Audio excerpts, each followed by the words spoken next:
करेंगे जी। अजी ये नहीं बताया था कि झोले में पूरे देश का पैसा होगा। बात सामने आ गई है और ऐसी बात सामने आई है कि दिमाग चकरा जाएगा और इस एंगल से कभी हम लोगों ने सोचा ही नहीं था। खुलासा दिल्ली में, जी हाँ, भारतीय जनता पार्टी का एक नेता दिन दहाड़े नवरात्रि के नाम पर मुसलमान दुकानों को जाकर बंद करवा रहा है। जो मीट की दुकानें हैं, विनोद नगर दिल्ली का यह मामला आपके सामने है। बीजेपी काउंसलर रविंद्र सिंह नेगी जबरदस्ती मुसलमानों को धमकाकर दुकानें उनकी बंद कर रहा है और बंद करवा दी है। यह भारत की राजधानी दिल्ली में हो रहा है। मुसलमानों को खुल्लम खुल्ला धमकाया जा रहा है। ये सारा सील हो जाएगा अभी 2 मिनट सब हैं? बंद करे। लाइसेंस है आपका? दिखाइए। दोनों लाइसेंस अच्छे होने चाहिए। आप करिए अंदर, थोड़े अंदर प्रेस करिए 4-5 दिन। भाई निवेदन है, हाथ जोड़ के सबको मना कर दिया। पीछे वालों को तुम भी मानो यार। 5 साल हमने रहना, हम काम ही आएंगे तुम्हारे। तुम्हें कहना मानो, इसका अंतर करो मेरे सामने भी। नवरात्र तो बंद रखो दुकान को भाई। और ये कल से लेकर 9वीं तक दुकान नहीं खुलनी चाहिए भाई। हाथ जोड़ के निवेदन है। 5 साल मैंने ही रहना है यहाँ पे। कहना मानोगे तो आराम से काम कर पाओगे। और बाहर ऐसे मतलब ना करो, अंदर वैसे तो जगह अंदर करो, तुरंत तत्काल अंदर मेरे सामने। चलो ये से रन करो यार, तुम तो बाजू में रहते दुकान है तुम्हारी है।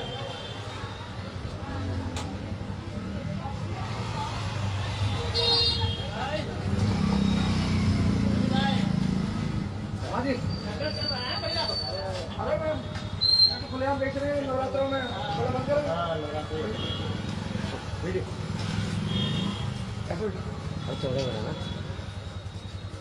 नवरात्रों में 9वीं तक बिल्कुल परहेज करना आपने, ठीक है? और लाइसेंस ऊपर चिपकाना अपना। निवेदन है, मेरा हाथ जोड़ गई। मैं कोई जबरदस्ती नहीं कर रहा, मैं आपसे प्यार से इंसान इससे कह रहा हूँ कि नवरात्रों में देखो बाकी। और अभी नवरात्र का समय है, दुकानों को आदेश कर रखे कि हम नवरात्रों में दुकानें बंद रखें। सब मीट वालों को आदेश है कि दुकान बंद रखें नवरात्रों में। हाँ जी, बंदी है, वो हमने सामान निकाला बंद कर दो। नवरात्रों में दुकान नहीं खुलेगी। वो नहीं खुला, है ना? हमने वो सामान निकाला। हाँ, तो कोई शटर भी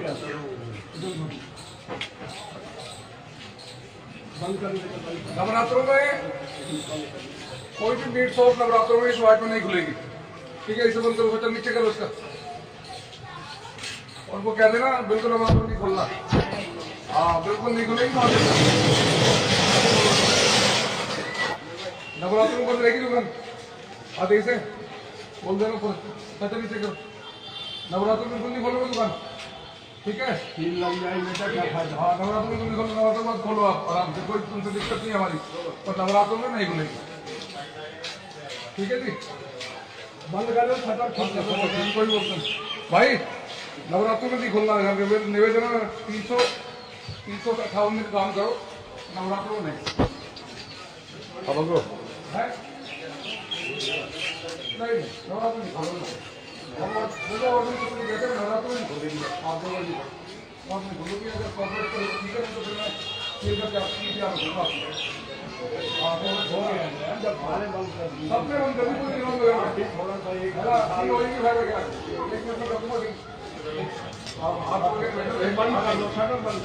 बंद कर दो बेटा। तो दोस्तों, आपने सुना, देखा, गुंडागर्दी पुलिस को साथ लेकर किया जा रहा है। यानी सरकारी तंत्र पूरी तरह से मुसलमानों के खिलाफ काम कर रहा है। 2 बातें मैं आपसे कहना चाहता हूं और याद दहानी करना चाहता हूं।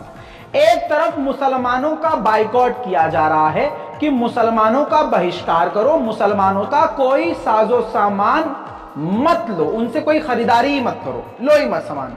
दूसरी तरफ रमजान पाक में जब ईद का मौका आने वाला है, जब सबसे ज्यादा मार्केटों में भीड़ होती है, ऐसे दौरान मुसलमानों की दुकानें बंद भी करवाई जा रही हैं। अबे भाई, तुम कर तो रहे हो बाइकआउट, तुमसे वो बाइकआउट कामयाब तुमसे नहीं हो रहा है तो तुम खुद जाके गुंडागिरी दादागिरी दिखा रहे हो। तो आप देखिए दोनों तरह से किस तरह से मुसलमानों को दबाया जा रहा है। अब इनका आधार क्या है कि नवरात्र चल रहे हैं जी, तो मीट मच्छी की दुकानें बंद करो। तो इसका मतलब यह हुआ कि अगर नवरात्र में हिंदू मीट मच्छी नहीं खाते हैं तो मुसलमानों को दुकान बंद कर देनी चाहिए। तो ऐसे तो मोदी सरकार से मैं कान खोल के कहना चाहता हूं, सुन लो, पूरे के पूरे हिंदुस्तान में सारे के सारे दिन यानी सुबह के 6 बजे से शाम के 6-7 बजे तक सारे देश की दुकानें बंद होनी चाहिए, क्योंकि हम मुसलमान रोजे से होते हैं, हम कुछ खा नहीं सकते। अब आप कहोगे अच्छा रोजा तेरा है, मार्केट क्यों जा रहा है, फिर आंखें बंद कर ले, मत देख, बर्दाश्त कर। तो सुअर, यही तो मैं तुमसे कह रहा हूं, यही काम तुम्हें करना चाहिए। अरे तुम नहीं खाते तो मत खाओ, कोई तुम्हारे मुंह में डाल रहा है क्या, ले आके लो मीट मच्छी खाओ। आंख बंद करके भी निकल सकते हो, मुंह फेर के निकल सकते हो। किसी की दुकान, किसी की रोजी रोटी उजाड़ना भी ये कौन सा धर्म है भाई। लेकिन नहीं, गुंडागर्दी खुलकर हो रही है, मुसलमानों को मारना, मस्जिदों पर हमले होना, पहले पथराव हो रहा, सब एक एक स्टेप के साथ हो रहा है। पहले मुसलमानों के खिलाफ नारेबाजी होने लगती थी, और ये नारा दिया किसने था, देश के गद्दारों को गोली मारो। आज जो बहुत बड़े मिनिस्टर बैठ गए हैं और आज वो हेट स्पीच पर बयान देते हैं, ये हेट स्पीच है, राहुल गांधी तो ऐसे भड़काऊ बयान, अरे वो वैसी तो भड़का। अच्छा, आप तो खुद हेट स्पीच दे दे के इतनी बड़ी गद्दी पाए हैं और आज जो है हेट स्पीचर ज्ञान दे रहे हैं। दूसरे इससे आप ये समझ लीजिए कि जब इतना बड़ा शख्स, एक संत अपनी जुबान से पलट सकता है, तो फिर जो 15 लाख का झूठा उसने बोल दिया था, वादा कर दिया था, वो कोई फिर बड़ी बात नहीं है। काले धन पर बाबा रामदेव कुमार विश्वास के शो पर उनसे क्या कह गए। अच्छा स्वामी जी, एक सवाल आपसे आजकल हम लोग पूछते हैं, जहाज में पूछते हैं, शोज में पूछते हैं, आपसे ये जनता भी पूछना चाह रही है। अब आप बता दीजिए 4.5 साल हो गए, कब आ रहा है? हाँ नहीं बता दीजिए स्वामी जी, आपको पता होगा, मुझे पता है आपको पता होगा। नहीं मैं समझा नहीं। देखिए 2 लोगों ने वादा किया, एक मैं समाधि में चला गया। इस सवाल को सुन के सब समाधि में जा रहे हैं, पर आप नहीं जाएंगे, आप तो साधु हैं। कब आ रहा है काला धन? क्या जुगाड़, मतलब असली बात क्या हुई? हमको भी आपके साथ बड़ी उम्मीद थी कि आएगा। मैंने काले धन के सारे आंकड़े दिए, मैंने काले धन की सारी रिपोर्टें और उनके खजानों के एड्रेस भी दे दिए, लेकिन जब मैंने देखा कि जिनको दिए उनके काला में तो बहुत बड़ा घोटाला है, तो मैंने वो धन को छोड़ करके तन और मन पर काम करना शुरू कर दिया।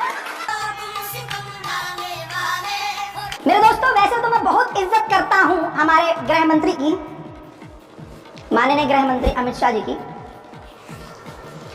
उनका एक बयान आया है, भाई दिल जीत लिया बयान में। गृह मंत्री बता रहे हैं कि एक अनपढ़ आदमी देश का कितना बड़ा नुकसान कर सकता है। सुनिए, एक अनपढ़ आदमी देश पर कितना बड़ा बोझ बनता है, ना जो अपने संविधान के दिए हुए अधिकारों को जानता है, ना संविधान ने हमसे जो अपेक्षा करी है वो दायित्व को जानता है, वो कैसे एक अच्छा नागरिक बन सकता है। एक अनपढ़ आदमी, भाइयों बहनों,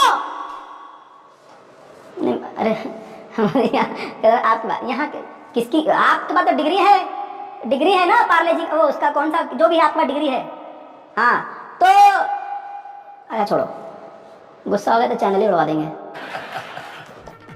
जल्द आपके सामने रजाग्राफी की वेबसाइट, न्यूज़ वेबसाइट लॉन्च होने वाली है। बहुत तेज़ी से हम लोग काम कर रहे हैं उस पर और काफ़ी काम पूरा हो चुका है। इंशाल्लाह जल्द आपके सामने जो है रजाग्राफी की ऑफिशियल वेबसाइट लॉन्च होगी और बहुत बड़े लेवल पर हम लोग उस पर काम कर रहे हैं। और अगर उसका भी कुछ बेड़ा गर्क आगे खुदा न खास्ता कर दिया तो उनको क्या लगता है कि हम बेरोजगार बने? नहीं, आपसे कोई उम्मीद है नहीं, बहुत बड़ा सब्जी बेच लूँगा, आलू ले, गोभी ले, बैंगन ले, टिंडा ले, करेले ले, सोया ले, धनिया ले। भाई साहब पूरी ट्रेनिंग है, मुझे टेंशन मत लो। आपका नॉलेज तो कमाल का है।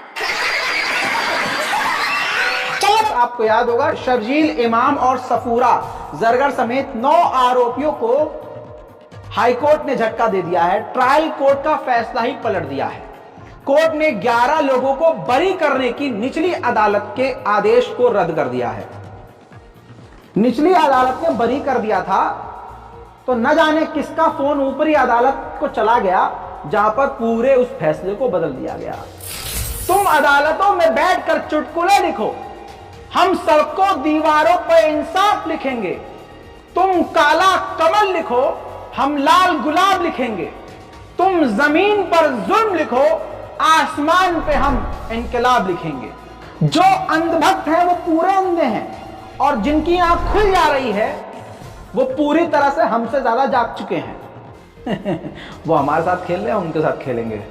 खिलाड़ी भैया खिलाड़ी, अब खेलेंगे हम। बहुत तेज हो रहा है, बहुत तेज। दोस्त दूर हो जाए। आपने रिपोर्ट की, कौन सी खिलाफत की थी? आपने एक FIR तक नहीं लिखाई। सिर्फ जाने दो सरकारी आदमी, पता नहीं उठा के बंद कर दे। क्यों डरते हैं आप लोग, इन मीडिया वाले क्यों डरते हैं सरकारों से आप लोग? और क्यों नहीं सवाल करते उस दिल्ली में जो बैठा है 9 साल से, आप लोगों के सामने नहीं आना चाहता? और कौन सा पाखंड चल रहा है इस वक्त?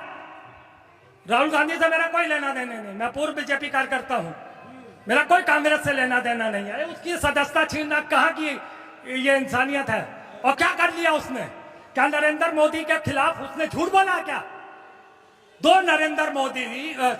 मोदियों को भगाने के लिए तीसरा नरेंद्र मोदी जो था, तो उसने क्या कहा कि क्या मोदी जाति वाले क्या सारे चोरी होते हैं? तो क्या गलत उसने कहा? और वैसे भी चोर चोर मोथेरे भाई, 2 को तुमने भगाया, वो मोदी थे, और तुम भगाने वाले मोदी थे। कहते क्या हो, देश के प्रधानमंत्री, और तुमने कभी भी प्रधानमंत्री नहीं कहा 9 सालों में। कभी तुम चौकीदार हो जाते हो, कभी तुम। अरे बस चाचा, अरे चाचा को रोको यार, कोई चाचा मुंह पे मास्क लगा लेते। ये बात बोलने से पहले तुम्हारी तो जानकारी भी अच्छे से भाजपा वालों के पास होगी। उत्तर प्रदेश में रह रहे हो, लखनऊ में रह रहे हो भैया, बिल्डोजर चल गया तो होगा को आपका है। इतना नहीं चाचा, इतना नहीं। दोस्तों, सही रास्ते पर लेके आना, इल्म से। क्या तलवार लेके जाते हैं और चल नमाज पढ़ने चल हैं, गर्दन काट देंगे तेरी, ऐसे करते हैं? नहीं करते ना। तो इल्म। तो आज के तमाम मुसलमान बच्चों से यही कहूंगा, भाई अगर इन सभी नफरतिया चिंटुओं को जवाब दे रहा है ना, इल्म से देना है। अब कैसे? अब आपको लाइव एग्जांपल दो। ये देखिए, मुस्लिम लड़की है, AI आर्टिफिशियल इंटेलिजेंस का इस्तेमाल करके एक ऐसी ऐप बनाई है जो आईफोन यूजर्स इस्तेमाल करके आंखों की तमाम बीमारी पता लगा सकते हैं। और 70% इनकी ऐप बिल्कुल सही काम कर रही है। यह खुद सरकार भी कह चुकी है। नाम है लीना रफीक। खतरनाक कोडर हैं, कोडिंग जानती हैं, और जबरदस्त तरीके से इन्होंने AI बना लिया है। लेकिन कमाल की बात यह है कि गोदी मीडिया के तमाम अखबारों में आप इसकी खबर देख तो लेंगे लीना रफीक की, लेकिन नाम नहीं बताया गया कहीं भी हेडलाइन में। लेकिन अगर लीना रफीक की जगह लक्ष्मी राणा होता तो नाम टाइटल पे होता, Lakshmi Rana has developed AI app, मतलब कुछ ऐसा जरूर होता, लक्ष्मी राणा। लेकिन यहां पर लीना रफीक है ना, इसलिए नाम को गायब कर दिया गया है। लेकिन देखिए, दबा तब भी नहीं पाए, खबर छापनी पड़ी। यह है आज की लाइव मिसाल। हिम्मत रखिए, आगे बढ़िए, खुद का नाम रोशन कीजिए, माँ बाप का नाम रोशन कीजिए, देश का नाम रोशन कीजिए। मैं हूं रजा और आप देख रहे हैं रजाग्राफी। जय हिंद।